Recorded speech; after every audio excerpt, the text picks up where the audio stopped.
अस्सलाम वालेकुम जी, मैं हूं माहिवा शजाज। आप मुझे देख रहे हैं मेरे YouTube चैनल के ऊपर। और आज जिस ड्रामे के ऊपर मैं बात कर रही हूँ उसका नाम है रकीब से। और आज मैं रकीब से की 19th और 20th एपिसोड के बारे में बात करूंगी।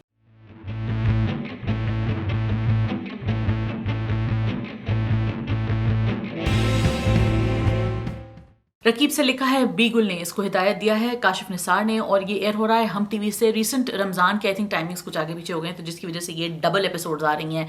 19th 20th एपिसोड्स हमने रिसेंटली देखी हैं। और रकीब से की बेहतरीन बात यह है कि ये एक बहुत ही खूबसूरत नावल की तरह है, जैसा कि मैं हमेशा कहती हूँ।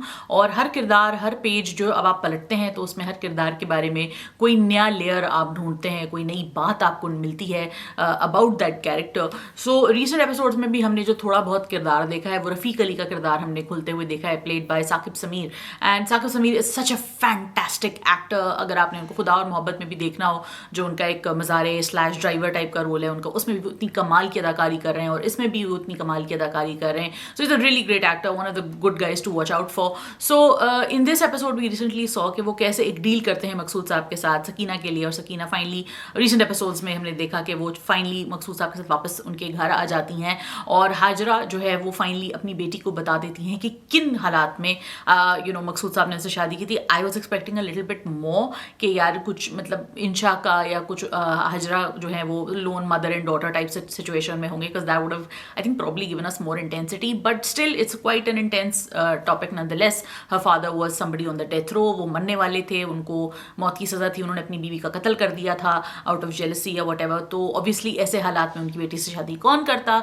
मकसूद साहब ने हाजरा का हाथ थामा था, and that is what something that Insha finally finds out. दूसरी तरफ आपकी अमीरा हैं जिनके डिज़ाइंस ऑन मकसूद साहब are very very very clear down. Oh my god, so inappropriate. Because इस तरह के जो कैरेक्टर्स हैं और इस तरह के जो बच्चे लड़कियां होती हैं, वो इस तरह की जो हरकतें करती हैं, उसको मेरा ख्याल से हमारे यहाँ उस तरह एक्सप्लोर नहीं किया गया ड्रामों में। किया होगा आई एम श्योर पहले किसी ना किसी तरीके से, लेकिन इस इतने हवाले से या इस तरीके से कि क्यों वो इस तरह मकसूद साहब के बारे में फील करती हैं, despite the fact that she knows कि वो इतना बड़ा है उनसे उम्र में और लिटरली उसकी माँ का एक रोमांटिक इंटरेस्ट था।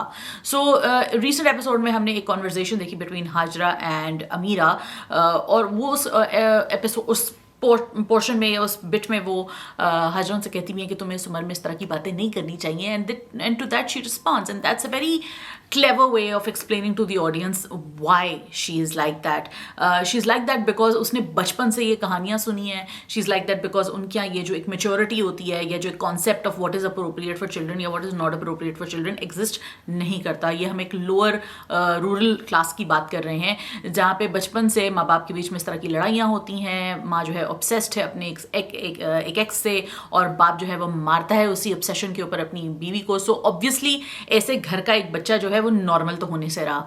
तो इसलिए इस किरदार को बहुत ही कॉम्प्लेक्सिटी के साथ लिखा गया है, बहुत ही नुआंस के साथ लिखा गया है. वो ऑब्सेस्ड है उनसे और उनके पीछे पीछे हर जगह वो फिरती रहती है और वो कोशिश करती है कि वो भी उसको उस तरह पसंद करें. Hopefully that will not happen, but let's see आगे जाके क्या होता है. Because from what I see Maqsood sahab is still very obsessed with Sakina. So Sakina के ऑब्सेशन से मुझे नहीं लगता कि वो कभी भी बाहर आएंगे, क्योंकि वो इनका ज़िंदगी भर का रोग है.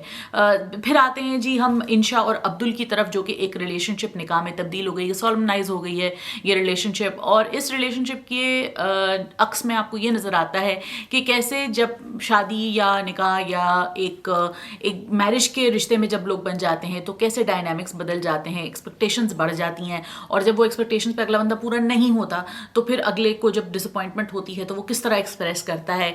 बहुत सारी अनस्पोकन चीज़ें हम चाहते हैं कि हमारा पार्टनर अंडरस्टैंड करे, जो नहीं करता. So some frustration on the part of Abdul is understandable and some frustration on the part of Insha is also understandable, because Insha की फैमिली में अपना बैगेज है, अब्दुल की फैमिली में अपना बैगेज है. बट अब्दुल को ये लगता है कि इंशा उसके साथ उसका बैगेज शेयर नहीं करती, जबकि ऑब्वियसली इंशा को ये नहीं लगता, क्योंकि वो अब्दुल को हमेशा से सपोर्ट करती आई है. सो इस तरह की जो चीज़ें हैं या इस तरह के जो क्लैशेस हैं वो बड़े रेगुलर, बड़े ह्यूमन हैं. हम लोगों की ज़िंदगियों में एक्चुअली में ये होते हैं 25-25 करोड़ों की डीले नहीं होती जिस पे हमारे फटे हो रहे होते हैं. हमारी इन्हीं चीज़ों पे फटे हो रहे होते हैं कि मैं एक तरफ से एक पॉइंट ऑफ व्यू से बात कर रही हूँ, अगला बंदा एक तरफ से एक पॉइंट ऑफ व्यू से बात करे और हम दोनों का अंडरस्टैंडिंग नहीं बन रहा उस चीज़ के ऊपर. So that is the very nature of human relationships, and I think that's explored beautifully by Bigul in Rakib Se. I think it's one of one of the best dramas that we know of, obviously. اور it's sad کہ اس کو اس طرح ratings نہیں مل رہی, پاگلوں والی ratings نہیں مل رہی, لیکن I think it's such a sensitive and it's such a psychologically nuanced show کہ اس کو اس طرح کی ریٹنگز ملنی بھی نہیں تھی, but it's one for the ages. Do let me know what you think. I'm really looking forward to still seeing how it goes forward actually. It's 20 episodes and it's still, you know, managed to hook us in. So let me know what you guys think. Fantastic performances by everyone, so I don't think there's any disagreements on that. Like کیجیے, comment کیجیے, subscribe کیجیے اور واپس آئیے گا مور reviews کے لیے. خدا حافظ. سبسکرائب کا بٹن دبائیں اور بیل آئکن کو کلک کریں تاکہ کوئی بھی اپڈیٹ مس نہ ہو.